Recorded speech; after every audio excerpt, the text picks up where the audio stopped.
Tacoma Firewall breakthrough. How to run wire from the engine bay to the inside of the cab. Not quite as easy as you might think. Or is it?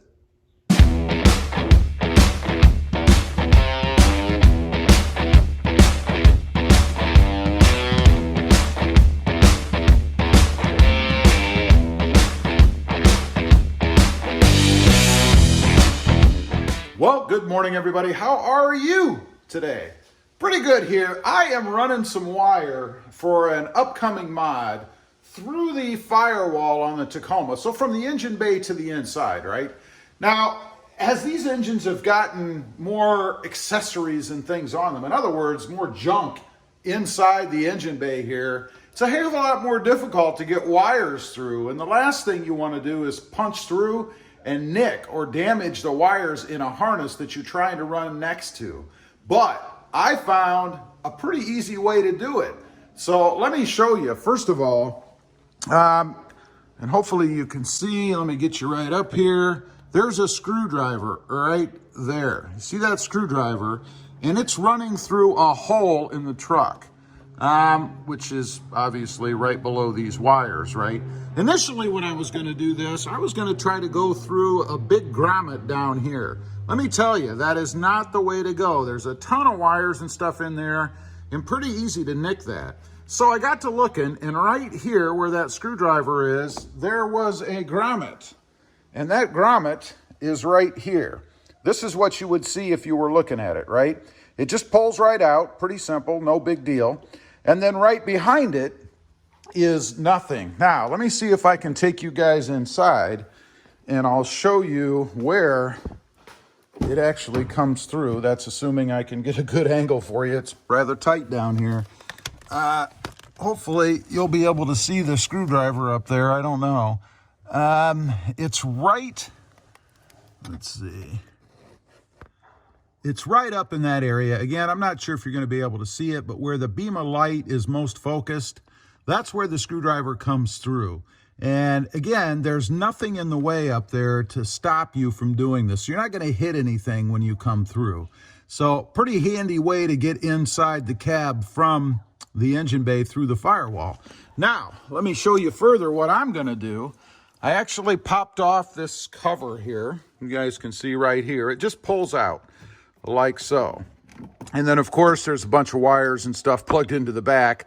I'm going to label all those because I'm going to disconnect this, and I'm going to put a momentary switch in here for a mod I'm going to do. So let me go ahead, get that done, and then we'll come back on. Got the panel out. I only had to label 2 places because everything else is unique, and these are probably unique anyway. In other words, they won't fit anywhere else. So you really don't need to label anything. When you go to put this back in, they all only fit in one place. So there's a tip for you. They're all unique. You can't fit them where they don't go. So what I'm going to do, I am going to put a momentary switch in this panel, which means I have to drill a hole. A momentary switch is one of these. If you're not familiar with them, they are exactly what they say. You push it, it's on for a moment. If you let go, if you hold it down, it stays open. It's a momentary switch. So what I'm going to do, I'm going to mount one right here because I'm going to control an accessory, hint, hint, with this switch. So I'm going to drill through here, and then we'll mount this in. Now, on the back, there happens to be a spot right here, you can see right there, that's smooth, or at least smooth enough so that I can mount my switch there, and then it'll be here on the front. The good thing about putting it up there is I could put another one maybe down below somewhere if I wanted. It's interesting though, on my truck, there was a switch that plugged in here. It doesn't do anything, it's blank. So it's wired for something else in this one spot, but it doesn't do anything. So that's kind of cool, I guess. Not sure why, I guess it's a placeholder for Toyota to put the wiring. So let's go ahead, drill through here. I'll get the switch in there, and then I'll show you how I'm gonna run the wire. The carnage is done, the hole is drilled. Came out pretty good, I think. And then the momentary switch is going to fit in there just like so. Try to do this one-handed. It'll tighten down in there, of course. And then the wires will attach on the other side. Perfect. Now, it's time for the fun part. and that is to run wires through that little area I showed you there up into the front so I can connect that momentary switch. I don't know that I'll put that on camera because all I'm really going to do is just run wires through that hole that I've now got through right up there. So I'll just run 2 wires. I have to have one for each side, if you will, of that momentary switch. And then we'll carry on with getting the plate and everything put back in.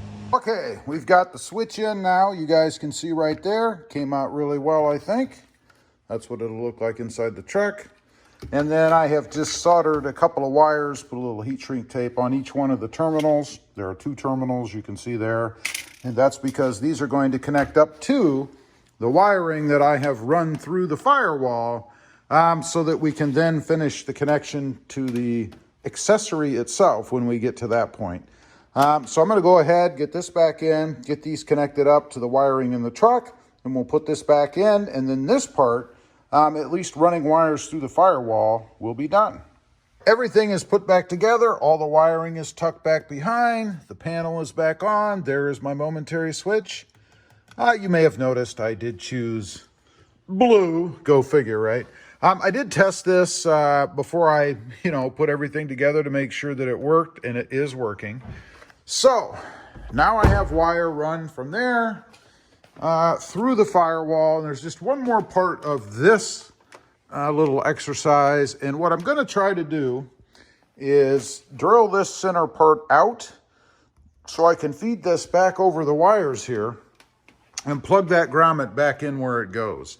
So wish me luck. We'll see if I'm able to drill through that. Okay, I was able to drill through the grommet. You can see the light. Can you see the light? So now I just need to slip the wires through that hole, and then I can plug this grommet right back into where it was and give it a fairly professional look, I think. It is done, and my little grommet project worked. You can see it right there. That's the wires going through the grommet, and I was able to plug it back in, and it is all good. So that is awesome. That is the end of the little how-to, I guess. Run some wire through the firewall, the engine bay of the Tacoma, into the cab. Not too difficult, I gotta say. Between filming and me paying attention to every little thing, I probably spent about 3 hours doing this. But that's because, again, I was filming and I took my time, and I also threw the switch in here. Wouldn't take that long to just run a wire through. So this is what I'm left with. This is for another project, so stay tuned for that. I have my switch. I am good to go there, and makes me very, very happy. Anyway, leave a comment if there is a better way to run wire through the firewall into the front of the Tacoma. I would love to know. Leave a comment, let me know. Also, real quick, if you're interested, I have 2 other channels. RobMotive JT, all about my 2020 Jeep Gladiator. And RobMotive Civic, all about my adventures with the Honda Civic Type R and the Honda Civic Sport Hatch. Don't forget to click that notification bell so that you don't miss out on any upcoming videos. And do me a favor, smash that subscribe button on the way out. Thanks for watching. Stay safe out there. Bye.